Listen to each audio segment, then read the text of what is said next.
चला तर या ठिकाणी आपली कंबाईनची ऍड आलेली आहे। कंबाईनची ऍड आल्यानंतर प्रत्येक विषयाने काय काय तयारी केली पाहिजे ह्या मुद्द्यावरती आपल्याला बोलायचंय का तर आपल्या परीक्षेला अजून चांगले 80-85 दिवस ग्रुप बी साठी बाकी आहेत। ग्रुप सी साठी परत पुढे अजून महिनासा बाकी आहे। त्याच्यामुळं या ठिकाणी आतापासून तुम्ही कोणत्या विषयावरती कसा फोकस केला पाहिजे की जेणेकरून तुम्हाला त्या विषयामध्ये एक आउट ऑफ मार्क आणण्यासाठी काय स्ट्रॅटेजी आखली पाहिजे हे यावरती आपल्याला बोलायचंय। आता कसं आहे तुम्हाला सांगतो की ही स्ट्रॅटेजी आखायची, त्यानंतर अशा स्ट्रॅटेजीज आखल्या की ऑटोमॅटिक आपण त्या आउट ऑफच्या खूप जवळ पोहोचलेला असतो आणि त्याच्याच अँगलनं रिझल्टच्या आपण खूप जवळ पोहोचलेला असतो। तसंच हा जो विषय आहे इतिहास, तर या इतिहासाला 10 प्रश्न विचारतील असा माझा एक बेसिक अंदाज आहे आणि त्यानुसार हे 10च्या 10 प्रश्न आपले बरोबर येण्यासाठी नेमका कोणता घटक आपण फोकस केला पाहिजे त्यावरती आपल्याला चर्चा करायची। या ठिकाणी 10 ते 12 मिनिटाचा व्हिडिओ होईल, शेवटपर्यंत बघा आणि हेच इतिहासाचे चॅप्टर आहेत ते तुम्ही फोकस करा जेणेकरून पुरी पुस्तक वाचायची सध्या तुम्हाला गरज असणार नाही। फक्त मी सांगतोय ते चॅप्टर चांगल्या रीतीने जर तुम्ही केले तर नक्कीच तुम्हाला इतिहासासारख्या विषयामध्ये खूप चांगला स्कोर येऊ शकतो। तर बघूयात आपण आपला मुद्दा।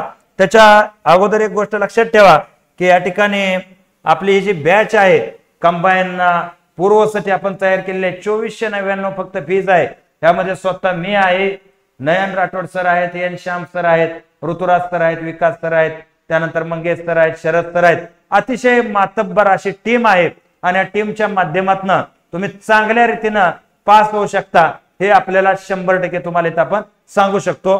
तर आपल्या मूळ विषयाकडे वळूयात की या इतिहास विषयात नेमकं कोणकोणते घटक आहेत ते तुम्ही फोकस करणं अतिशय आवश्यक आहे। तर पहिला मुद्दा इथं लक्षात घ्या, तर आधुनिक भारताचा इतिहास यावरती तुम्हाला प्रश्न विचारले जातात आणि आधुनिक भारत तर आपल्याला माहित आहे की 1707 ते 1947 पर्यंत सर्व सामाजिक आणि राजकीय इतिहासाला आपण आधुनिक भारताचा इतिहास म्हणतो आणि एवढं करणं काय सहज गोष्ट नाही किंवा किरकोळ गोष्ट नाही। त्याच्यामुळे यातले काय सिलेक्टिव्ह चॅप्टर आहे हे चॅप्टर तुम्हाला करायचे आहेत का तर इतिहास म्हटलं की याला 2 भाग येतात की इतिहासाला 2 भाग असतात। एक भाग म्हणजे ज्याला आपण सामाजिक शास्त्राचा इतिहास म्हणून ओळखतो आणि दुसरा भाग आहे त्याला राजकीय शास्त्राचा या ठिकाणी इतिहास म्हणून ओळखतो। आता यावरती कसं असतं, कधी कधी 10 प्रश्नात 5 ह्याच्या येतील, 5 ह्याच्या येतील, कधी 4 ह्याच्या येतील, या ठिकाणी 6 ह्याच्या येतील, कधी 2च ह्याच्या येतील, कधी 8 ह्याच्यावर येतील। हे नेहमी सूत्र चेंज होतं म्हणून आपल्याला या दोन्ही वरती फोकस ठेवणं गरजेचं आहे। या दोन्ही वरती फोकस ठेवणं काय गरजेचं आहे। तर बघा सर्वसाधारणतः एक गोष्ट लक्षात घ्या, इतिहासात 2 ते 3 प्रश्न तुमचे बरोबर येतात एकाच मुद्द्यातनं, ते म्हणजे समाज सुधारकांचा अभ्यास करण्यानं। आता हे कोणते समाज सुधारक करायचे तुम्हाला सांगतो। समाज सुधारक म्हणजे कोणते समाज सुधारक, ज्यामध्ये स्त्री समाज सुधारक पण येतील आणि पुरुष समाज सुधारक येतील। आज कुठल्याही मार्केट मधलं पुस्तक काढून बघितलं तर त्याच्यात 100-125 समाज सुधारक आहेत। आता एवढे तर तुम्ही करू शकता का? नाही, म्हणून तेच समाज सुधारक करा।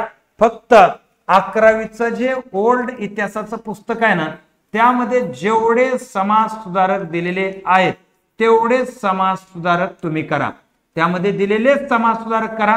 हा भले त्या पुस्तकात त्यांचं फक्त नाव बघा आणि मोठ्या एखाद्या पुस्तकातून त्यांची तंबू माहिती क्लिअर करा किंवा युट्यूब वरती मी समाज सुधारकांचे तेच महत्वाचे त्यांचे प्रत्येकाचे व्हिडिओ अपलोड केलेले आहेत ते तुम्ही जाऊन बघा। 2 ते 3 प्रश्न हमखास तुमच्या इथं बरोबर येतात। आणि त्यानंतर जर आपण पाहतो आपली इतिहासाची बॅच सुद्धा आहे, त्या बॅच मध्ये आपण हे सगळं एकदम दणकून कव्हर केलेला आहे। हा मुद्दा लक्षात घ्या। त्याच्याबरोबर आपण पाहतो की समाज सुधारकाचाच भाग आहे कशाचा, या ठिकाणी स्त्री समाज सुधारक। आता बघा इथं जर बघितलं 2020 ला 6 प्रश्न आहेत त्याच्यावर, 2021 ला 7 प्रश्न आहेत, 2022 ला 4 आणि 23 ला सुद्धा 4 प्रश्न या समाज सुधारक घटकावरती विचारलेले आहेत। त्याच्याबरोबर 1857 पूर्वीचे उठाव आणि 1857चा उठाव हे चॅप्टर करून ठेवा का तर इथं 1 ते 2 प्रश्न प्रत्येक परीक्षेत तुम्हाला इथं विचारले जातात ह्या चॅप्टरवर। पण ते 1857च्या पूर्वीचा उठाव जसं की रामोशांचा उठाव, कोळ्यांचा उठाव, भिल्लांचा उठाव, हे उठाव काय आहेत ते तुम्हाला बघणं गरजेचं आहे, बरोबर आहे ना. आणि अशा प्रकारे पाहिलं की 1857चं महाराष्ट्रीय उठावाचं योगदान तुम्हाला जास्त करायचंय का, तर ऑल इंडिया लेवलचे उठाव तर आहेतच की, दिल्लीचं नेतृत्व कोणी केलं, बिहारचं कोणी केलं, पण त्याच्याबरोबर या ठिकाणी नाशिकचं कोणी केलं, या ठिकाणी नगरच्या उठावाचं नेतृत्व कोणी केलं, सातारा कोल्हापूरच्या उठावाचं नेतृत्व कोणी केलं, नेमकं कुठं काय या ठिकाणी यांचं संघटन जुळलं, ह्या गोष्टीवरती 1857ला तुम्हाला मॅक्सिमम फोकस करायचा आहे. रिलेटेड महाराष्ट्राच्या संबंध महाराष्ट्राचा ठेवायचा आहे. आणि ह्याच्यासाठी तुम्ही प्रिव्हियस इयर क्वेश्चन जर चेक केले, समाज सुधारकाचे म्हणा किंवा उठावाचे म्हणा, तर तुम्हाला ऑटोमॅटिक अंदाज लागेल की नेमकं तुम्ही काय यामध्ये ह्या चॅप्टर मध्ये वाचलं पाहिजे.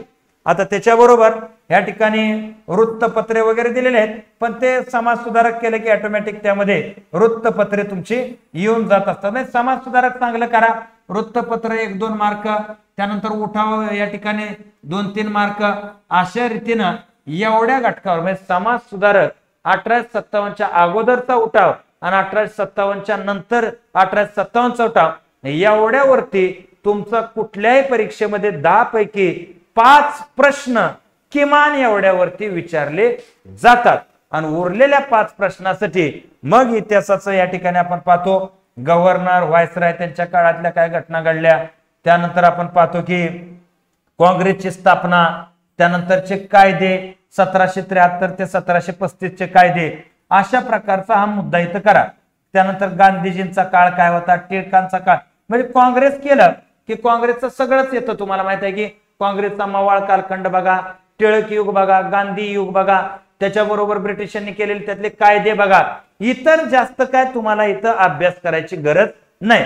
करायचंय काय तुम्हाला सांगतो, इतिहासात सिंपल फंड्यात मी तुम्हाला सांगतो, पीडीएफ पण तुम्हाला ग्रुपवर मी टाकतो, ते लक्षात येईल. सिंपल फंडा तुम्हाला सांगतो, या ठिकाणी समाज सुधारक चॅप्टर बघा, समाज सुधारक करायचे. किती समाज सुधारक आहेत, तर 11वीच्या ओल्ड इतिहासात दिले तेवढे समाज सुधारक करा. त्याच्याबरोबर या समाज सुधारकांची त्यामध्ये सर्व माहिती गोळा करा की यांचं या ठिकाणी जन्म कुठं झाला, यांनी एखादी संघटना स्थापन केली त्या संघटनेचं नाव काय, यांनी एखादं वृत्तपत्र चालू केलं त्याचं नाव काय, या ठिकाणी यांचा अंतिम विचार महत्वाची स्टेटमेंट काय होते ते स्टेटमेंट तुम्ही इथं चेक करा.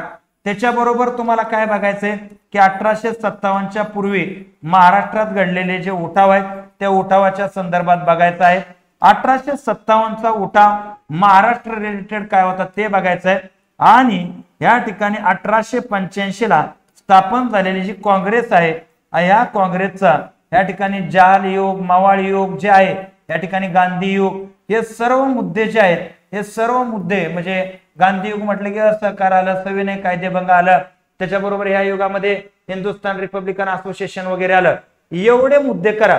बाकी याला तुम्हाला सांगू का, करण्यासाठी भरपूर गोष्टी आहेत की ब्रिटिशांनी भारतात काय काय सुधारणा केल्या, रेल्वे काय केली, त्याच्यापेक्षा सगळ्यात सोपं काय करायचं तुम्हाला सांगतो, इतर सुधारणा वाचत बसण्यापेक्षा शैक्षणिक सुधारणा काय झाल्या, वृत्तपत्रात सुधारणा काय झाल्या, कायद्यात सुधारणा काय झाल्या, तर याच्यासाठी एक सिंपल फंडा करायचा बघा की या ठिकाणी रॉबर्ट क्लाय पासून ते या ठिकाणी जो शेवटचा व्यक्ती होता माउंट बॅटन, या प्रत्येकाच्या कालावधीमध्ये नेमके काय काय विषय झाले तेवढे विषय एक डोळ्याखालनं घालून ठेवा. त्यामध्ये मग मॉर्ले मिंटो एक चांगला कायदा करा, 1919चा मॉन्टेगू चेम्सफोर्ड एक चांगला कायदा करा, आणि 1935चा ज्याला आपण भारत परिषद कायदा म्हणतो तो एक चांगला करून ठेवा. आणि त्यानंतर 1941 ते 46 पर्यंत जे जे ब्रिटिशांनी योजना भारतीयासाठी आणल्या, वेवेल घ्या, क्रिप्स घ्या, त्या एक नीटनेटक्या करायच्या. बस अशा प्रकारे जर तुम्ही इतिहासाला सामोरं गेलं तर तुम्हाला सांगतो ते 10 पैकी एक 8-9 प्रश्न ह्यातूनच पडणार आहेत. आणि राहिलेले एखाद दुसरा जो प्रश्न आहे त्याचं आपण काही कॅल्क्युलेशन सांगू शकत नाही, तो नेमका कुठून येऊ शकतो, नेमका त्याच्यामुळं काय विषय होऊ शकतो, हे कॅल्क्युलेशन आपण बाकी कुठूनही काढू शकत नाही. लक्षात येते. तर हा मुद्दा तुमच्या चांगला लक्षात आलेला असावा. आणि जर तुम्ही इतिहासाची बॅच केली तर तुम्हाला सांगतो हे A to Z सगळं आपण त्यात कव्हर केलेलं आहे असं तुमच्या लक्षात येऊ शकतं। तर हा मुद्दा तुम्हाला चांगल्या प्रकारे कळाला असेल, त्याच्याबरोबर बॅचचा मुद्दा सुद्धा तुमच्या चांगल्या प्रकारे लक्षात आला असावा अशी मी अपेक्षा करतो। बॅचसाठी काय अडचण आली तर 70 38 155 255 वरती कॉल करा आणि या ठिकाणी मी थांबतो। जय हिंद, जय महाराष्ट्र।